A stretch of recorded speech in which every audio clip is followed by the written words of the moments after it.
Student loans, yep, they're a problem. I'm going to be between $30,000 and $40,000 in debt by the time I graduate. I hope I get a job working right away, slowly but surely. Hopefully I won't have to move back in with my parents. 40 million Americans have $1.2 trillion in student loan debt.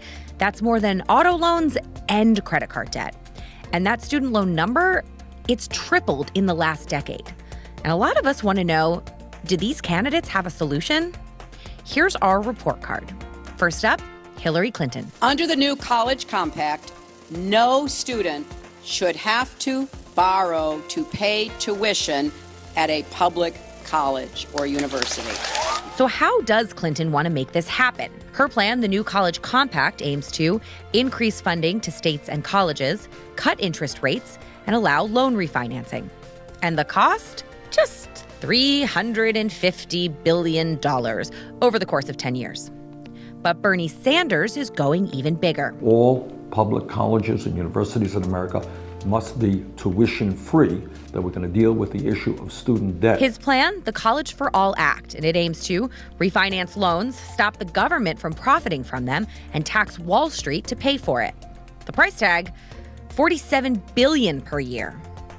Last and in polls least, Martin O'Malley. So I'm the only candidate to put forward a plan to get us to debt-free college as a universal option for every family in the next 5 years. The debt-free plan goes a little something like this. Freeze tuition rates, let students refinance loans, and cap loan payments by making income-based repayment automatic. As for GOP candidates, well, no official campaign platforms yet. So their grade isn't incomplete. For HuffPost News, I'm Caitlin Becker.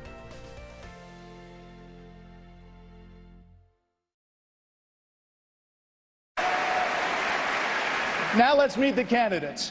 Former Senator Rick Santorum, businessman Herman Cain, Congressman Ron Paul, former Massachusetts Governor Mitt Romney, Congresswoman Michelle Bachmann, former Minnesota Governor Tim Pawlenty, former Utah Governor John Huntsman, and former Speaker of the House Newt Gingrich.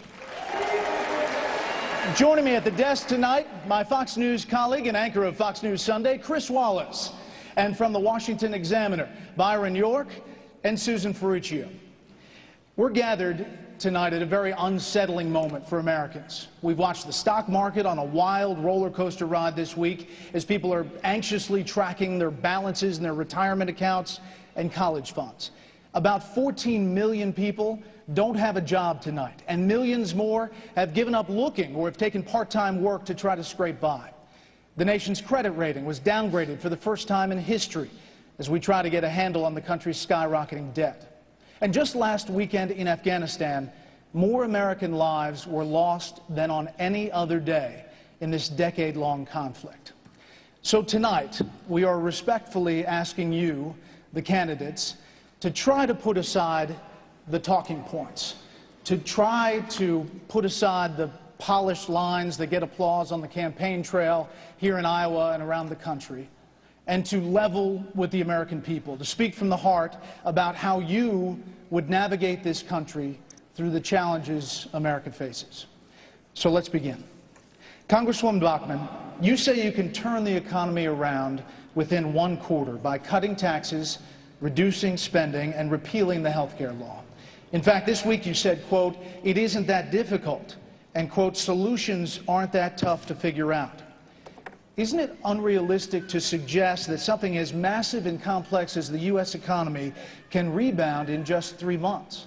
We can start to see recovery within 3 months, not the whole recovery, but we can begin to see it if we put into place what we know to be true. Number one, we should not have increased the debt ceiling. In the last 2 months, I was leading on the issue of not increasing the debt ceiling. That turned out to be the right answer. And this is part of the movement that we're seeing all across the country. I've been leading that movement. I've been giving it voice. And it's not just Republicans. It's disaffected Democrats, it's independents, it's libertarians, all coming together, apolitical people, because 2 days from now, Brett, we get to send a message to Barack Obama, and the message is this: you are finished in 2012, and you will be a one-term president.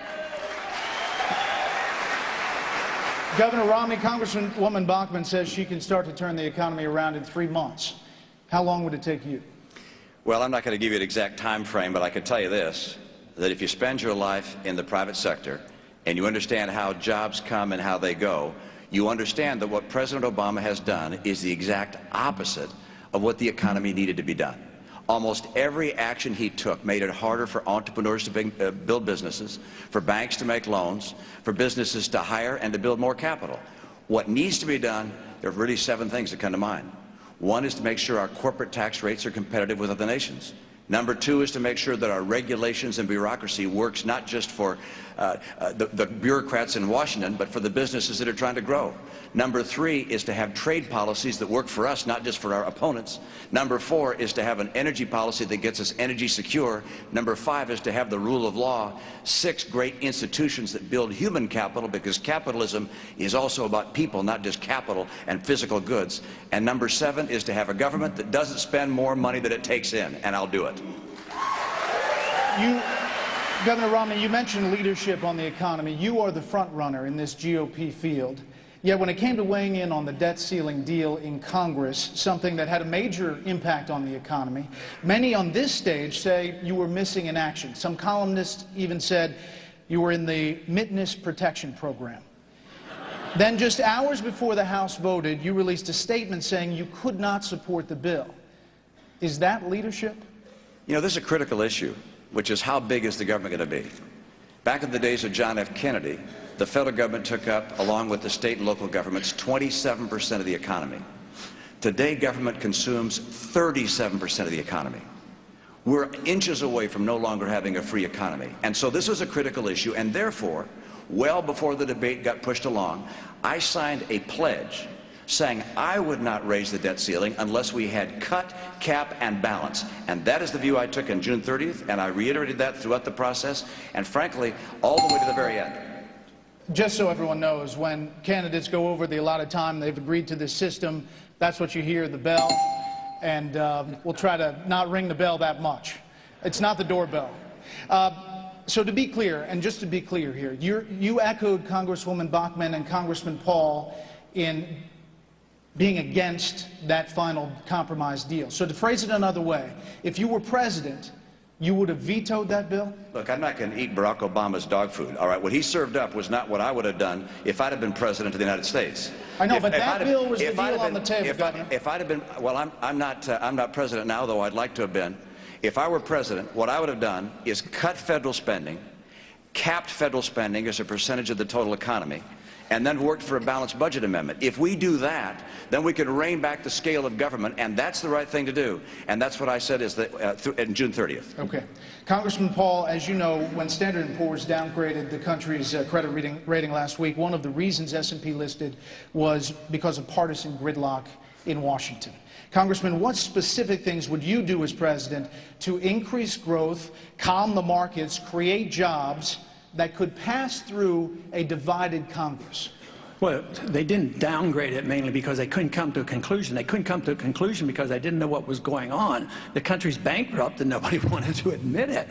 And when you're bankrupt, you can't keep spending. And all these proposed cuts weren't cuts at all. What you have to do is restore sound money. You have to understand why you have a business cycle, why you have booms and busts. If you don't do that, there's no way you can solve these problems. And the booms and busts comes from a failed monetary system. The interest rates that are way lower than they should be encourages malinvestment and debt. And to get out of that, all this other tinkering, you cannot do that unless you liquidate debt. You don't bail out the people that are bankrupt and dump the debt on the people. That is what's happened. So you have to allow liquidation of debt, eliminate the malinvestment, then you go back and you can get growth again by having a better tax structure, lower taxes, invite capital back into this country, get a lot less regulations, and under those conditions you can have growth again. And you can get it through a divided Congress. Well, the divided Congress will exist for a long time to come. Yes, you would have to get it through a divided Congress. But the one thing is, if you approach it constitutionally, if you approach it on the principles of liberty, you can bring people together. If we have to cut, maybe we wouldn't be so determined that you can't cut one nickel out of the militarism around the world. Neither the Democrats or the Republicans want to cut that. So if you want to cut, you have to put the militarism on the table as well. Mr. Kane, we know you have a 4-point economic plan, but one specific thing, what one specific thing would President Kane do first to restart the economic engine? And again, with the caveat, that one thing would have to get through a divided Congress. Make the tax rates permanent. That's one of the 4-point plans, because the business sector is the economic engine. You have the group that's talking about spending. You have the group that's talking about cutting. I represent growth, and it starts with the business sector putting fuel in the engine. In addition to that one thing that you asked me to identify, we must have a maximum tax rate for corporations and individuals of 25%. Take the capital gains tax rate to 0, take the tax on repatriated profits to 0, make them permanent and certainty back into this economy, and I believe we can turn it around. And one other thing, we don't have an option to wait longer than 90 days. It is imperative that we get this economy going in 90 days with the next President of the United States of America. Governor Huntsman, you told the New Hampshire union leader recently you intend to convene a, quote, council of business leaders to figure out what's needed to improve our economy. Governor, you've essentially been running for president for 3 months now. We checked your website. We were unable to find a detailed plan. In the middle of an economic crisis, shouldn't you already have a pretty detailed plan by now? The plan you will find on our website. It is coming. We have been in the race only for a month and a half. But here's what I intend to do. I intend to do exactly what I did as governor of the state of Utah. We took a good state and we made it #1 in this country in terms of job creation. If you want to know what I'm going to do exactly what I did as governor. It's called leadership. It's called looking at how the free market system works. It's creating a competitive environment that speaks to growth. We cut taxes historically. We didn't just cut them, we cut them historically. We created the most business-friendly environment in the entire country. We were the best managed state in the country. We maintained a AAA bond rating, all of the things this country so desperately needs. When you look at me and you ask, what is that guy going to do? Look at what I did as governor. That is exactly what I'm going to do, and it's exactly what this country needs right now. Speaker Gingrich, some people on this stage have run big companies. Some have turned around companies. Some managed payrolls. What makes you more qualified than anyone else on this stage to create jobs and grow the economy? You know, you've been asking about divided government. This coming Saturday is the 30th anniversary of Ronald Reagan signing the Kemp-Roth tax cut, which was done with divided government. I was part of that effort in the House where the Democrats were in control. He did it by going to the American people with clarity, creating a sense of urgency, bringing pressure to bear on the Democratic congressman, and building a bipartisan majority.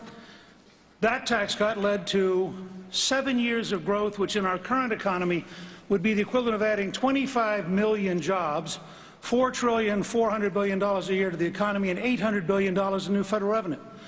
A decade later, as Speaker of the House, we had divided government. We negotiated with Bill Clinton. He vetoed welfare reform twice. We passed it 3 times. He signed it the 3rd time. Largest entitlement reform of your lifetime. We passed the first tax cut in 16 years. The largest capital gains tax cut in history. Unemployment dropped to 4.2%. How would the country feel today at 4.2% unemployment? That's my credential. Governor Pawlenty, you say your economic plan with tax cuts and spending caps would grow the economy by an average rate of 5% a year for 10 years, a rate that has never been achieved in 10 years in a row. With the last 2 quarters averaging less than 1% growth, and even some Republican budget analysts very skeptical, openly skeptical of that plan, is your proposal just pie in the sky? Well, the United States of America needs a growth target, and it needs to be an aggressive and bold growth target. I don't want the United States growth target to be anemic or laggard like Barack Obama's. So is the bar high? Yeah. But do we need that growth to get out of this hole? You bet. And I hope people will go to our website and read that whole plan, because it's the most specific, comprehensive plan of any candidate in this race. But, Brett, there's another question here. Where's Barack Obama on these issues? You can't find his plans on some of the most pressing financial issues of our country. For example, where's Barack Obama's plan on Social Security reform, Medicare reform, Medicaid reform? In fact, I'll offer a prize tonight to anybody in this auditorium or anyone watching on television. If you can find Barack Obama's specific plan on any of those items, I will come to your house and cook you dinner. Or, What do you think of that?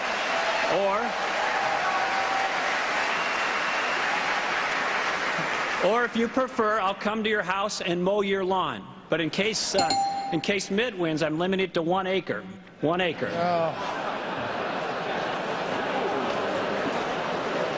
Governor, any response? That's just fine. Senator okay. Senator Santorum, nothing about your lawn, but Governor Pawlenty says America can quickly grow 5% a year for 10 years with the right mix of policies. Is he right? America has unbounded potential, and I think putting a limit on that potential, we've grown at faster rates than that. For me, it's been a focus on one thing as I've traveled to now 68 counties in the state of Iowa, 50 in the last 14 days, working and meeting with the people of Iowa, and I've been talking to them about what we're going to do to grow the manufacturing sector of this economy. When I grew up in Butler, Pennsylvania, a little steel town, 21% of the people of this country worked in manufacturing. It's now 9%. If you want to know where the middle of America went, it went to China, it went to Malaysia, it went to Indonesia. We need to bring it back. I put together a 4-point plan to do it, including energy, producing more energy, because, of course, manufacturers use more energy than just about everybody else in the business world. But the big thing I've proposed is to take the corporate rate, which makes us uncompetitive, particularly in exporting goods, take the corporate rate and cut it to 0 for manufacturers. You want to create opportunity for businesses and manufacturing to grow, cut that tax to 0, our jobs will come back. Turning the economy around is the topic we've received the most emails, the most Facebook messages, the most tweets about. Of course, it's topping all of the polls. So finding specific solutions to the country's economic ills will be a recurring theme throughout the debate tonight. Congressman Paul, you say that President Obama is not too soft on Iran. You say that he is too tough on Iran. I want to put up some of your statements. Sanctions are not diplomacy, you say. They are a precursor to war and an embarrassment to a country that pays lip service to free trade. As for Iran's nuclear ambitions, you wrote this: one can understand why they might want to become nuclear capable, if only to defend themselves and to be treated more respectfully. Is that your policy towards Iran? Well, even our own CIA gives me this information that they have no evidence that they're working on a weapon. Just think of what we went through in the Cold War. When I was in the Air Force, after I was drafted in the Air Force, all through the 60s, we were standing up against the Soviets. They had like 30,000 nuclear weapons with intercontinental missiles. Just think of the agitation and the worrying of a country that might get a nuclear weapon someday, and just think of how many nuclear weapons surround Iran. The Chinese are there, the Indians are there, the Pakistanis are there, the Israelis are there, the United States is there. All these countries. China has nuclear weapons. Why wouldn't it be natural that they might want a weapon? There'd be, internationally, they'd be given more respect. Why should we write people off? There was, you know, in the 50s, we at least talked to them. At least our leaders and Reagan talked to the Soviets. What's so terribly bad about this? And people, countries that you put sanctions on, you are more likely to fight them. I say a policy of peace is free trade, stay out of their internal business, don't get involved in these wars, and just bring our troops home. Congressman Paul, I want to just give you 15 seconds. I want to just make sure I understand. So your policy towards Iran is if they want to develop a nuclear weapon, that's their right, no sanctions, no effort to stop them. No, I think that makes it much worse. Why would that be so strange If the Soviets and the Chinese have nuclear weapons, we tolerated the Soviets. We didn't attack them, and they were a much greater danger. They were the greatest danger to us in our whole history. But you don't go to war against them. I mean, this whole idea of sanctions, all these pretend free traders, they're the ones who put on these trade sanctions. This is why we still don't have trade relationships with Cuba. It's about time we talk to Cuba and stop fighting these wars that are about 30 or 40 years old. Mr. Kaine, Senator Santorum, I got a question for you. Well, as the author of the Iran Freedom Support Act, which he is criticizing, because I authored it when I was in the United States the Senate would actually impose sanctions on Iran because of their nuclear program. Iran is not Iceland, Ron. Iran is a country that has been at war with us since 1979. Iran is a country that has killed more American men and women in uniform in Iraq and Afghanistan than the Iraqis and the Afghanistan has had. The Iranians are the existential threat to the state of Israel. You ask the Israelis, what keeps them up at night? It's the Iranians funding of Hamas and Hezbollah and the support of Syria. 30 seconds. And the reason, hold on, let me finish. There are rules here, sir. Yeah, I know there are rules, and you guys have been giving these guys a lot of time and not a whole lot of time to me, so let me answer the question. You have a question coming. Okay. The senator is wrong on his history. We've been at war in Iran for a lot longer than '79. We started it in 1953 when we sent in a coup, installed the Shah, and the reaction, the blowback came in 1979. It's been going on and on because we just plain don't mind our own business. That's our problem. Mr. Kaine. Mr. Kaine, you told Bill O'Reilly in June